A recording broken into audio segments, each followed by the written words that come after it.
This video is brought to you by Miniature Market. Thousands of board games, miniatures, and paints, discount prices at miniaturemarket.com. Hey everybody, it's your old pal Rob. Well, yesterday we were talking about digital to physical, which would you take? Well, now it's kind of, do physical games work digitally? Well, now it's kind of turned around because we're going to be taking a look at a game called Slay the Spire, which is probably one of the best digital games out there. And they decided to make it a physical game. Boy, do I got a lot to say about this one. I wrote these guys like 100 times trying to get a copy of this, and I can tell you this much. I am glad that they completely ignored me because I went down to Miniature Market, paid $114 for it, and I would feel bad. First of all, this whole review isn't going to make too many people happy, but I want you to think about what I'm going to say. So we're going to go down. I'm not going to explain anything because you'll see when we go down to the table. So let's take a look, and then we'll meet on the other side of this and we'll talk all about this. So I really don't want to waste too much time, because if you play this game, if you play this game digitally, you're going to know exactly what I'm talking about, and you're going to go through 3 acts, and you're going to have to beat some really cool bosses. You're going to go up this track, okay, and you are going to face different things here. You don't know what you'll get, so you'll pull a different card and it'll tell you what to do.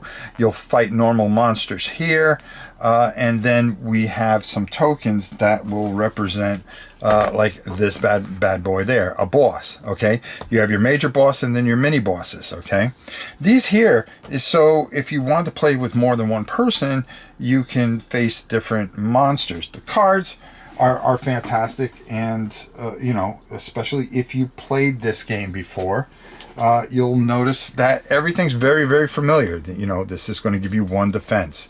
All right, because when somebody hits you, you'll be able to absorb it depending on how much defense that you put. Strike, that's how much damage you're going to do. And then there are going to be special conditions where there's weakness, where you'll do additional. They come with these nice little card holders, and the nice thing about it is if you upgrade your strike, you just flip it over and it'll show you in the green text that you can upgrade it, because you're going to go open chests. There are going to be rooms, treasure rooms, where you can do certain things and stuff like that. There'll be rest spots right here where you're going to go in and you'll be able to upgrade the cards to make them stronger in order to defeat some of the bosses. And bosses are exactly just like the video game, okay? As you can see, the slime boss, you know how many times he splits in half and does all kinds of things and causes you all kinds of bedlam. The art is from the game itself, and of course, that's Act 3. Remember that guy, right? So there's all kinds of different guys. When you go and buy cards, you'll be able to upgrade and purchase things. You'll get strength in certain areas. Anger doesn't cost you anything, and everything's going to be run off, of course. And we'll show you my boy here. It comes with miniatures, which are just really well done, and it's fun to paint these, especially after you spend so much time playing these guys. I really like the Ironclad, and he's like my boy. You're going to start with a certain amount of energy, and you're going to pay for cards with your energy. As you get blocked while you're fighting, well, guess what? That's going to help you. You're going to have a certain amount of hit points, and everybody will have a special ability. The cards are just done so perfectly and just really, really nice.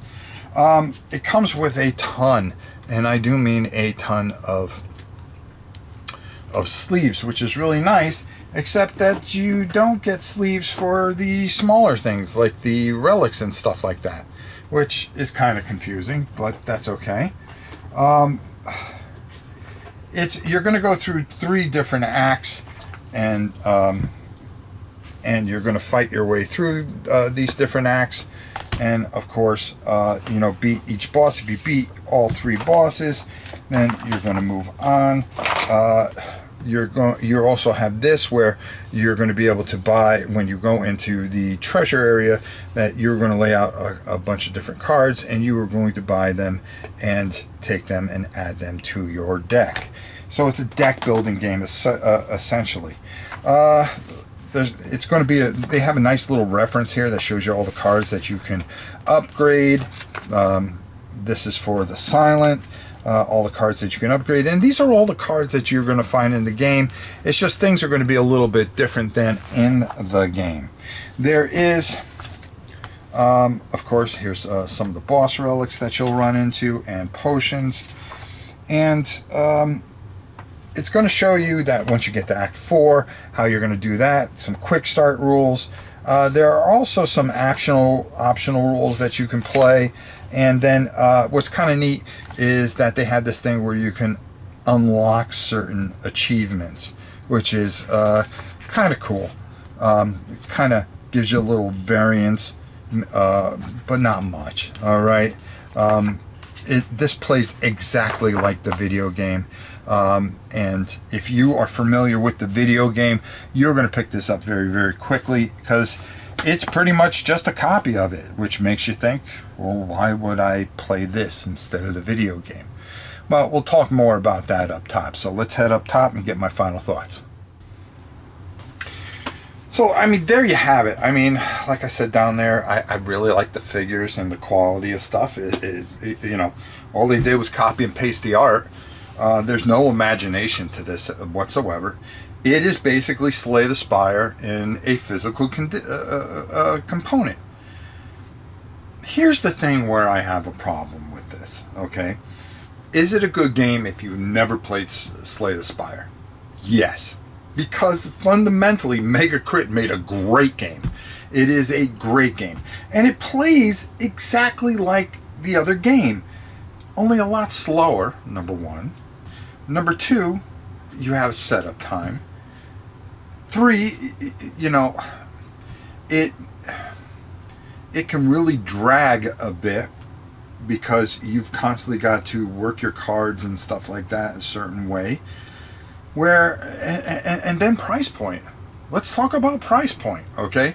They have a special edition, which is great from what I've heard, but that is almost $200. This was $100, and thank God I got it at Miniature Market discount. You know, their discount. It was $114. Why would I want to pay $114? Okay, when I can go on my Xbox, I can go on my PlayStation, I can go on the computer, I can go to Steam, I can go play on my Steam Deck for less than $20. And have a better time at it, okay? Without the setup, without all this other stuff. It doesn't make sense. It doesn't make sense to me. And this is one of the times where you take an IP, and the reason this is going to sell so great is people love this game so much. I know I do. I've spent over 100 and something hours playing it, okay? And then they say board game, and I didn't even think twice. I was throwing my money out there.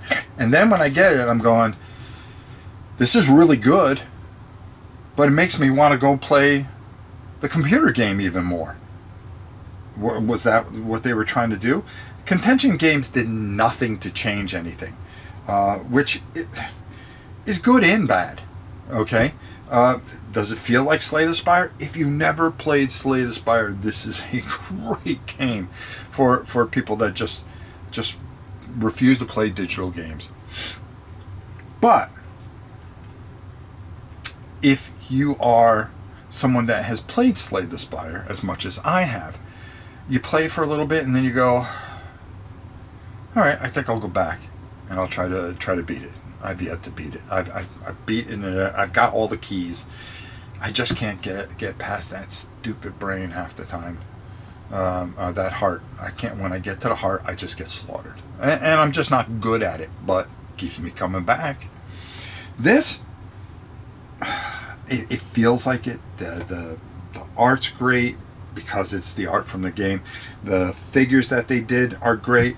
What I couldn't understand is they give you a whole bunch of these card protectors, which is great for for certain things. But when it comes to the axe, they're all this thing, so you can't tell the backs of the axe, the different axe. So you got to have some knowledge in the game if you want to card sleeve everything. And then they give you the big card sleeves, but they don't give you the little card sleeves. So your relics, you're just going to have to go get your sleeves yourself. The dividers are great. Everything that you get in it, great. The cards are good quality. Everything in here is good quality. They did a good job that way. But as Jim Cornette would say, it's lazy booking. Okay? You take a game like from Arcade Wonders where they're doing Call of Duty. They changed it enough that it feels like the video game, but it's not the video game. I would have liked to seen them maybe, okay, if you wanted to do the original game up to a certain point, but then add something else. Put in your own stuff. Twist things a little bit. To justify me spending $114 when I play this and I go, I could have just stayed with my 20. As a matter of fact, for $114, I could have put this on every system that I've ever had. And if you have Game Pass on Xbox, you could play it for free. What does that tell you? And yet it's $114 at Miniature Market. I mean, go get it if it's still there. I mean, it's sold out quickly. Everybody, this is one of those things where an IP is so hot that it doesn't matter what they do, it'll sell. As people start playing this and go, I want to go back to and play the video game, there'll be some people that say, and swear by this board game. I can guarantee it, because I know I'm going to catch a little heat for this. This is okay. But if you really think about it, okay, could you have gotten something else out there? Could you have gotten a different game and just played this for free on your Xbox? You probably could. Okay? Because I feel like I kind of wasted some money here. Okay? That I could have done something else with. Okay? Maybe invested into Hero Escape, because I've been on the fence about that. I could have got that and the expansion for close to what I paid for this to have a board game version of a game that I play all the time on my Xbox when I'm relaxing in the evening. The other thing that's really good about this, and let's say some positive things, is that you can play with more than one player, which at the same time, which is kind of neat. I think that adds a different dimension to it. And, if this is something you want to play with a bunch of people, then go out and get this, okay? But for somebody like me that plays by himself, would I rather have the board game or the digital game? This is one of the very few times that I'm going to say the digital game wins. So, again, like I said, people say I don't do bad, reviews where I basically say anything negative. Well, this one here, great game, just doesn't make sense if you are the big digital fan. Great game if you've never played Slay the Spire and you don't want to play it digitally. This is a great game to pick up. It's a middle of the road thing. I really believe that. And I think the people that will pick this up that do not play digitally, which I don't know where that one person might be, okay? This is a game that people who don't play the digital game will absolutely love because it's just fun. It really is. And it's done really well. But it's a head scratcher for me because of the reasons that I've said. So there you go. And I hate doing negative things, but I've just got to be truthful about this, okay? And You know, I maybe with the Kickstarter they added some different stuff. I don't know, but this is the retail version at $114. You know, it makes me wonder. So there you go. Do I suggest this for somebody that really loves playing Slay the Spire? No, I can't. I honestly can't. Stick with the digital game. It's cheaper, and put your money someplace else. But you know, if you really want it because you want to play with you know, more than one person or by yourself, or you got a game group that you think would love this, go ahead, go do it. I think you know, I think you'll have a great time with it. It's splitting hairs here, you know, the fine line between love and hate. That's what this dance is on. For me, I just think it's kind of lazy. So until next time, it's your old pal Rob. Hopefully the next game will be a little bit better. We got another one that we got to review. Until next time, it's your old pal Rob. We'll see you soon, everybody.